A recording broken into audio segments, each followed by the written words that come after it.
안녕하세요. 오늘 살펴볼 책은 지난 시간에 이어 루안 브리젠딘의 남자의 뇌입니다. 핵심적인 내용은 지난 방송에서 살펴보았으니 오늘은 남성의 뇌가 지닌 특징만 보겠습니다. 지난 방송에서도 언급한 바 있지만 태아 때 테스토스테론과 함께 남성의 뇌를 주도적으로 재편하는 새로운 호르몬이 등장합니다. 바로 밀러간 억제 물질이라고도 불리는 항밀러간 호르몬이죠. 밀러간 호르몬은 여성의 생식기관 전반을 구성하는 물질이고, 그와 반대로 항밀러간 호르몬은 여성의 생식기관을 삭제하고 그곳에 남성의 생식기관을 구성하는 물질입니다. 태아가 남자라면 일단 임신 8주에서 18주까지 고안에서 분비되는 테스토스테론은 남성의 몸을 만들기 시작함과 동시에 거의 여성형으로 출시된 뇌를 포맷합니다. 남성의 뇌라는 새로운 운영체제를 설치하기 위해서죠. 포맷이 완료되면 테스토스테론은 항밀러간 호르몬과의 협업을 통해서 몸에서는 여성의 생식기관을 제거하고 뇌에서는 남성으로 성장하는 데 필요한 프로그램들을 하나씩 설치합니다. 그렇게 해서 남아는 움직이는 물체를 찾아내고 쫓아가고 자신의 힘을 과시하고 상대를 굴복시키는 놀이를 즐기도록 프로그램화된 채 태어납니다. 이런 생물학적인 이유로 태어나자마자부터 아이들은 어떻게 놀아야 한다는 어른들의 생각과 교육과는 상관없이 남아는 경쟁놀이에 더 관심이 있고 여아는 협동놀이에 더 관심이 있습니다. 남아에게는 작든 크든 승리가 매우 중요합니다. 남아에게는 사회적 서열이 자아 정체성, 곧 존재 이유이기 때문이죠. 남아들이 위험하다고 아무리 말려도 굳이 위험하고 아슬아슬한 놀이를 찾아서 하는 이유는 신체적 한계를 시험하면서 세상에서 자기 위치를 확인하도록 테스토스테론이 조종하기 때문입니다. 절대 거부할 수 없는 흥분과 쾌감인 도파민을 보상으로 제시하면서 말이죠. 그래서 남아는 무엇을 배우든 자기 몸을 직접 써보면서 배우는 경향이 강합니다.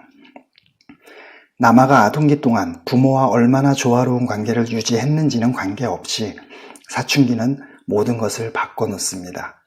테스토스테론을 맥주라고 치면 9세부터는 매일 700ml 한 컵 정도를 마시다가 사춘기에 들어서는 15세부터는 매일 7리터에 달하는 양을 마시는 셈이라는 저자의 비유가 확 와닿습니다.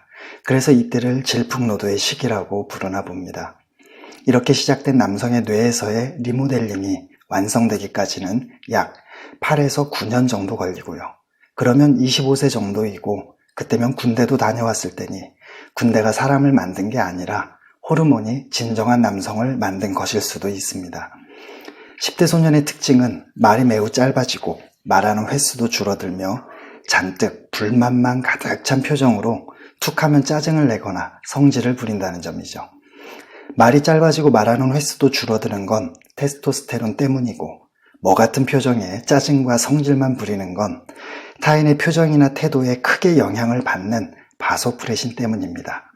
이 두 호르몬의 협업으로 10대 소년은 더욱더 무뚝뚝하고 험상궂은 표정으로 변해갑니다. 그것이 사회적 서열을 끌어올리고 권력을 획득하는 지름길이라서 그렇습니다.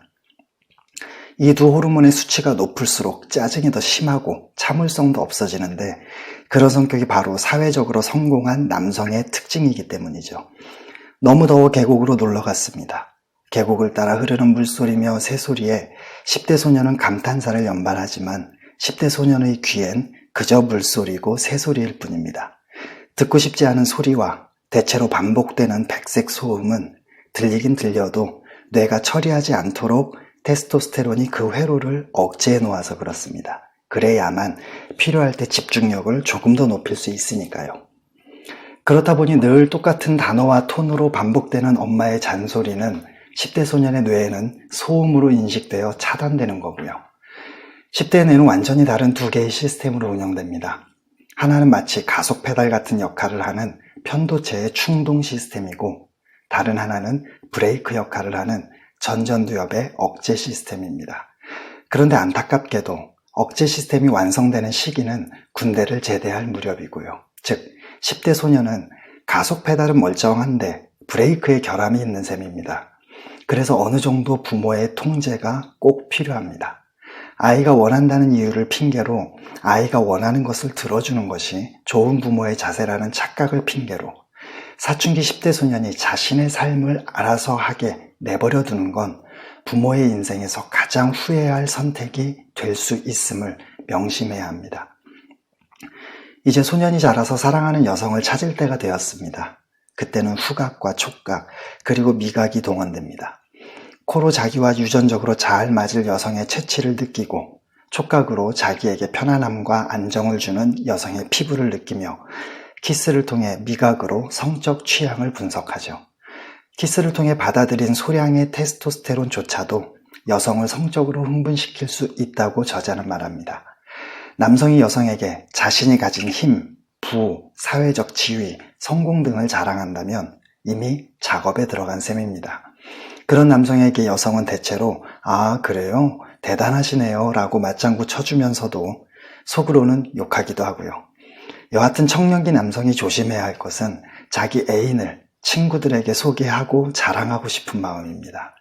남성들 사이에선 종종 김건모의 잘못된 만남이 현실이 되는 경우가 적지 않기 때문이죠.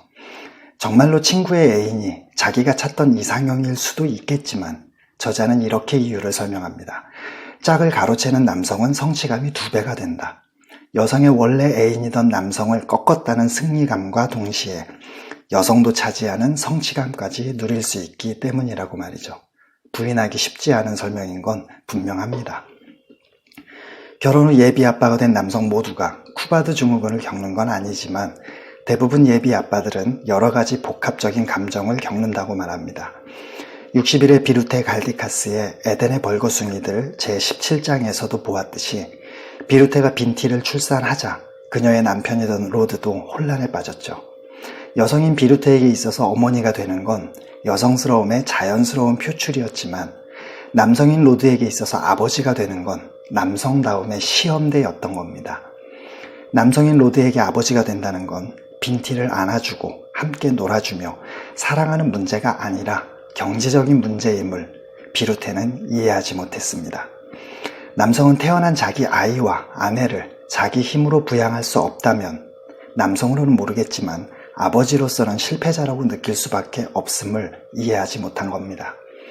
이 위기를 잘 극복한 아빠들은 아이와의 말장난, 조금은 위험한 놀이, 규칙이라는 울타리를 치고 늘 경계태세를 갖추고 있는 모습을 보임으로써 아이의 성장에 큰 영향을 끼치게 됩니다. 다만 대부분 아빠는 딸을 도울 때 가장 큰 친밀감을 느낍니다. 아들을 도와주면서도 친밀감을 느끼기는 하지만 아들의 경우엔 더욱 강하고 굳세게 성장시키는 게 주된 목적일 때가 많습니다. 아이를 키워 독립시킨 노년의 남성은 여생을 외로움이라는 보이지 않는 적과 힘겹게 싸워가야 합니다. 그때 든든히 곁을 지켜주는 아내마저 없다면, 즉 저 같은 독거노인이라면 그 싸움은 더욱 힘겨울 수밖에 없고요. 그래도 어쩌겠습니까? 그것이 삶이라면 즐겁게 받아들이고 묵묵히 살아낼 수밖에요. 청취자 중에 그런 분들이 있다면 억지로라도 밖으로 나가 동호회 활동도 하시고 지역 봉사도 하시는 게 많은 도움이 될 겁니다. 고생하셨습니다. 다음 시간에 뵙죠.